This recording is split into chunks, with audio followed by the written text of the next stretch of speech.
કે રામે તમને કીધું કે હું સારું બોલતા શીખવાડું છું, કે સારું કે સાચું કંઈક બોલતા હું શીખવાડી શકું એવો અનુભવ છે. પણ મારે સાચું કહું તો અત્યારે તમને કાંઈ કહેવું જ નથી, કારણ કે એ શીખવાડવાનો આખો જે એકાદ દિવસમાં એકાદ રાતમાં આવી જાય એવી કોઈ ઘટના છે નહીં. એ આજીવન હોવું જોઈએ અને સતત અને સખત રીતે થતું હોવું જોઈએ. હશે બેન, કરવા દો ને થોડી વાર તો કંઈ વાંધો નથી, ના લડશું પછી કહેજો એમ અમારે ગયા પછી આપણે તો નથી થોડી વાર હારા, દર વખત ત્યાં બેહીને તો ગળમથલ કરસ, લોહી પી ગયો છે. પણ પછી કહેજો, અત્યારે અમે આવું જ કરતા હતા. અમે જ્યારે પ્રાર્થના ખંડમાં આવી રીતે બેસીને કોઈ મોટા મહાનુભાવો મંચ પર આવે ત્યારે અમે પણ રાહ તો મોડે જ જોતા હોય કે આ ક્યારે પતે. અને આમાંય કોઈક રામ ને કોઈક નૈષદ ને કોઈક નિયતિ ને કોઈક વર્ષાબેન બેઠા હશે. તો એ પગે ખાલી ચડતા ચડતા એકબીજાને ચીંટીઓ ભરતા ગોદા મારતા ઓલી પેલી વાત કરતા. કેટલાય આ તો નીચે હવે પાથરણા પાથર્યા છે. અમારા વખતે તો શાળાઓમાં પેલું નીચે જ બેસાડી દેતા હતા. ખાલી ચોખ્ખી એક જેને કહેવાય કે સમથળ ભૂમિ હોય એની ઉપર અમારે બેસી જવાનું. પછી અમે ત્યાં જે બેઠા હોય ને ત્યાં એવા ચિત્રો મળે ને ઊભા થાય. પછી માછલી, દેડકા, જે દેડકા જેવું ના લાગે પાછું. તો આ બધું તો આ શાળા જીવનની સ્મૃતિઓ છે જે અત્યારે કદાચ તમને એમ થશે કે હા ઠીક છે, પણ પછી ભવિષ્યમાં બહુ યાદ આવશે. હું મંચ પરથી જોઈ રહ્યો છું ત્યારે મને એમ થાય છે કે આ દિવસો ક્યાં ગયા. અમે અહીંયા બેઠા હતા ને પ્રાર્થનામાં શોભનાબેન અમને લડતા હતા ને તો આ બધું યાદ તો આવશે. પણ યાદ આવશે એ પણ કે ગુજરાતી ભાષા કે ભાષા વિશે કે બોલવા વિશે આપણે શાળામાં જે શીખવું જોઈતું હતું એ કદાચ ઓછું શીખ્યા, એવું પણ યાદ આવશે. પણ મારે એ વાત કહેતા ખાલી સહેજ કંઈક મારી વાત મૂકીને હું તરત બેસી જાઉં છું. છોકરાઓ, મારે નથી સમય તમારો લેવો. પણ આ માત્ર જવાબદારી ખુશાલભાઈ, અહીંયાથી હું જ્યારે કહું છું ત્યારે બહુ જ સભાનતાપૂર્વક મારે કહેવું છે કે માત્ર વિદ્યાર્થીઓની નથી. કૂવામાં હોય તો અવાડામાં આવે, આપણે ત્યાં કહેવત છે. તો મારી ટકોર તો થોડીક શિક્ષકોને છે કે જો તમારે તમારા વિદ્યાર્થીઓ સરસ, સુંદર, સાચું અને સારું બોલે એવા કરવા હોય તો તમારે પણ સાચું, સારું, ચોખ્ખું બોલવું પડશે. ખાટલી મોટી ખોડ, મજા પડી ગઈ. હાલે તો બધા અહીંયા અમને જ કહી જાય છે, બેહાડીને અડધો કલાક બેહાડે પલાઠી વાળીને. આજુબાજુમાં શિક્ષકો થોડા ડોળા કાઢે, ડારો કાઢે, એવું કહેવાય ને કાઠિયાવાડમાં, ડારો કાપે. અને અમને ખકડાઈને જાય. આ પાછળ બેઠા છે એમને કોઈ કંઈ કહેતું જ નથી. એમને મારે ચોક્કસથી એટલું કહેવું છે કે તમે જેવું બોલશો એવું આ લોકો લશે.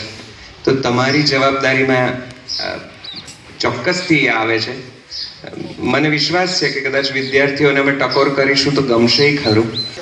પણ હા, ગુજરાતી ભાષાનો વર્ગ હોય કે ગણિતનો વર્ગ હોય, સમાજ વિદ્યા, ભૂગોળ, નાગરિક શાસ્ત્ર, આવું બધું આવે છે. અમારે તો આવતું હતું. હવે આવા વિષયો છે. સારું, તો ભારતના રાષ્ટ્રપતિ કોણ છે અત્યારે? વાહ ભાઈ વાહ. અને ઉપરાષ્ટ્રપતિ?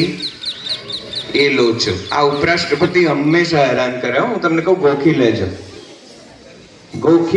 જ્યાં તમારે આગળ કોઈક પરીક્ષામાં આ ખાનું ભરવાનું આવ્યું ને તો લોચો. કારણ કે એક તો એ બદલાય બહુ, બીજું યાદ ના રહે, ત્રીજું એમના વિશેની માહિતી મોટે ભાગે આપણી પાસે ઓછી હોય. ખેર, તો હું મૂળ વાત પર આવું કે શિક્ષકોને એમ થયું કે હા બીજી વાતે વળ્યા. પણ ના, અમારે તો આવું જ છે પાછું. તો હા, તમે સાચું, સારું બોલજો. તમે ભાષામાં એટલી શુદ્ધિ રાખજો કે તમારી ભાષાથી કોઈક પ્રભાવક થઈને કોઈક વિદ્યાર્થી તમને જોઈને તમને કોપી કરે. અને આ બહુ મોટી જવાબદારી છે તમારી પાસે.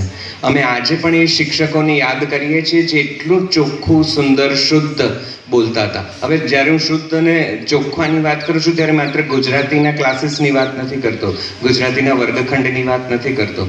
હાયર સ્ટાન્ડર્ડ્સમાં જશો તો ભાષાના વર્ગો તો પછી ઓછા થતા જાય છે, પણ આ છાપ પડે છે એ નાના શરૂઆતના વર્ગોમાં જ. મને આજે પણ યાદ આવે છે અમારા સેવક સર જે અમને સંસ્કૃત શીખવાડતા હતા, અને યાદ માત્ર આ 2-5 શિક્ષકો જ યાદ આવે છે. કદાચ છોકરાઓને એ નહીં સમજાય કે શું ગમે છે, પણ એટલું ચોક્કસથી થશે કે મને આ ક્લાસીસમાં, આ વર્ગખંડમાં આ શિક્ષક જે કંઈ કહેતા હતા ને એ બહુ ગમતું હતું. બહુ પાછલી ઉંમરે એનું ડિસેક્શન થાય છે અને ખબર પડે છે કે એ બહુ સરસ બોલતા હતા, એ ચોખ્ખું બોલતા હતા. જેની ભાષા ચોખ્ખી હોય છે, સાચી હોય છે, એ હંમેશા થોડો વધારે પ્રભાવ ઊભો કરે છે. આ છોકરાઓએ યાદ કરવાની જરૂર છે, યાદ રાખવાની જરૂર છે, અને શિક્ષકોએ પણ. પછીથી સમજાય છે કે અચ્છા એ તો ગણિતના શિક્ષક હતા કે ફિઝિક્સના શિક્ષક હતા, તેથી કાંઈ ફેર નથી પડતો. એમણે જ શીખવાડેલો પ્રમેય કે દાખલો કે કોઈ પ્રયોગ નથી યાદ આવતો, પણ એ જે રીતે કહેતા હતા એ યાદ આવે છે. તો બોલવું એ બહુ મોટી કળા છે.